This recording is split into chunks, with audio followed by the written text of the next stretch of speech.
আসসালামু আলাইকুম। সবাই কেমন আছেন আমার বন্ধুরা? Welcome to back to my channel কায়েম লাইফস্টাইলের পক্ষ থেকে সবাইকে অনেক অনেক শুভেচ্ছা ও ভালোবাসা জানিয়ে আজকের আমি দেখাবো এঁচোড় ও চিংড়ি মাছের তরকারি।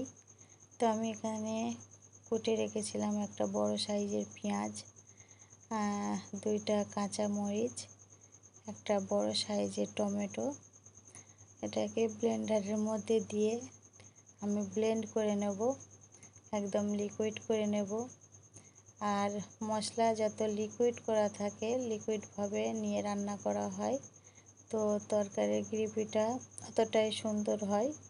তো আমি আজকের এখানে এঁচোড়ের তরকারি করব চিংড়ি মাছ দিয়ে, তাই জন্য সব মশলাটাকে ভালোভাবে ব্লেন্ড করে নিচ্ছি। আর একদিকে হচ্ছে কিনা প্রেসার কুকারে 3-4টে সিটি দিয়ে নেব, এঁচোড়টা যাতে তাড়াতাড়ি সিদ্ধ হয়ে যায়, দেরি না হয় রান্না করতে, ওই জন্য আমি আগে থেকে সিজ দিয়ে নেব।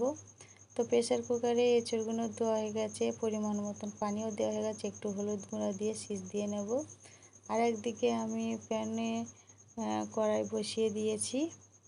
তো এখন সেই ব্লেন্ড করা মশলাটা কড়াইয়ের মধ্যে দিয়ে দেব। দিয়ে তারপরে হচ্ছে কিনা একে একে মশলাগুলো দেব। দিয়ে দিচ্ছি আস্ত দুটো গোটা শুকনো মরিচ, দুটো দিয়ে দিলাম বড় সাইজের এলাচ, তারপরে দিয়ে দিলাম একটু পরিমাণ মতন লবণ, আর তারপরে দিচ্ছি শুকনো মরিচের গুঁড়া, হলুদের গুঁড়া পরিমাণ মতন, জিরের গুঁড়া, ধনিয়ার গুঁড়া দিয়ে আমি মশলাটাকে ভালোভাবে কষিয়ে নেব ফুটে উঠলে। তো এখন আমার মশলাটা ফুটে উঠেছে, এই অবস্থায় এখন একটা বড় সাইজের তেজপাতা 2 টুকরো করে দিয়ে দিয়েছি ঘ্রাণটা সুন্দর আসার জন্য। তো বন্ধুরা, আমার ভিডিও যেসব বন্ধুরা আজকের নতুন দেখছেন, চাইলে আমার চ্যানেলটিকে যদি ভালো লাগে সাবস্ক্রাইব করে পাশে থাকতে পারেন। এখন দিয়ে দিলাম 2 টুকরা দারচিনি, তারপরে দিয়ে দেব আগে থেকে কুটে বেছে রাখা চিংড়ি মাছ, সব এক এক করে দিয়ে দেব। তো আর যেসব বন্ধুরা আমার আপারা আমার রেগুলার ভিডিও দেখেন, তাদের কাছে আমার একটাই রিকোয়েস্ট, আমার ভিডিওটাকে ফুল ওয়াচ করে দেখবেন, স্কিপ করে দেখবেন না প্লিজ। এখন দিয়ে দিচ্ছি একটু পরিমাণ মতো তেল, তারপরে আমি খুন্তির সাহায্যে মশলাটাকে ভালো করে কষাতে থাকবো। ততক্ষণই কষাবো মশলাটাকে যতক্ষণ মশলা থেকে তেলটা না ছেড়ে দিচ্ছে। তো মশলাটা যত ভালোভাবে কষানো হবে তরকারিটা ততটাই সুন্দর হবে, যাতে মশলার গন্ধ না থাকে।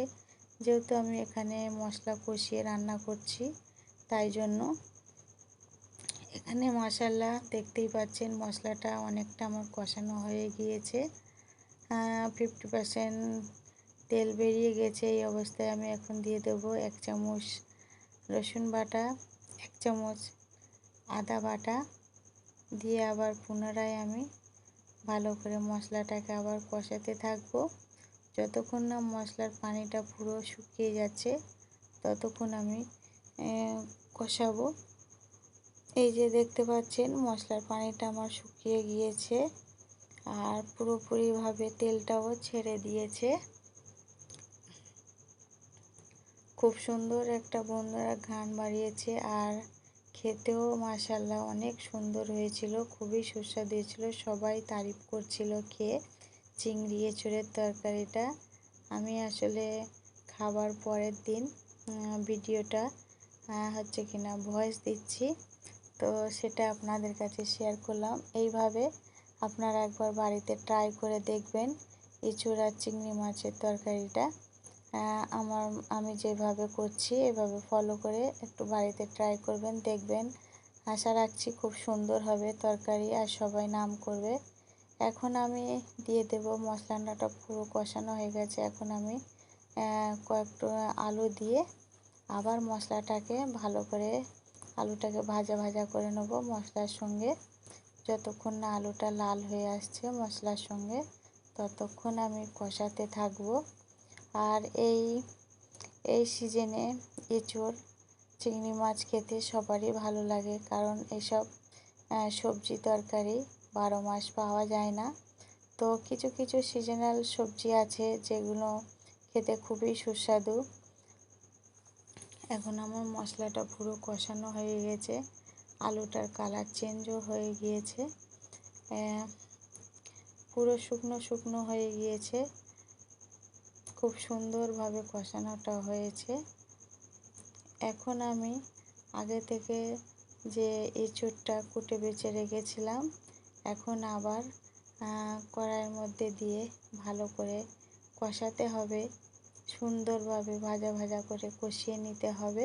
যত সুন্দর করে কষানো হবে তরকারির স্বাদটা তত দ্বিগুণ বেড়ে যায়। কষানোর কাছেই হচ্ছে সব কিছু। তো এখানে আমি ভালো করে নেড়ে চেড়ে নেব। আর কথা বলতে বলতে আমি ভিডিও শেষ পর্যায়ে চলে এসেছি। তো আমার ভিডিওটা কেমন লাগে আপনাদের কাছে, আপনাদের মূল্যবান মন্তব্যটা রাখবেন, কমেন্ট করবেন। আপনাদের সুন্দর সুন্দর কমেন্টে আমার ভিডিও বানাতে উৎসাহিত লাগে। আর প্রতিদিনই জানেন তো ইউটিউবের মধ্যে কাজ করতে গেলে কত না জার্নি পার হতে হয়, কত কষ্ট করতে হয়। আমরা এই ভিডিওটা দেখলে মনে হয় কত সহজভাবে হয়েছে, 5-6 মিনিট 8 মিনিটের ভিডিও, কিন্তু এই 8 মিনিট 10 মিনিট 5 মিনিটের ভিডিও তৈরি করতে গেলে অনেকটা পরিশ্রম করতে হয়, অনেকটা খাটনি পড়ে যায়। তো আপনাদের কাছে রিকোয়েস্ট, আপনারা আমার চ্যানেলের পাশে থাকবেন, আমাকে এইভাবে সাপোর্ট করবেন।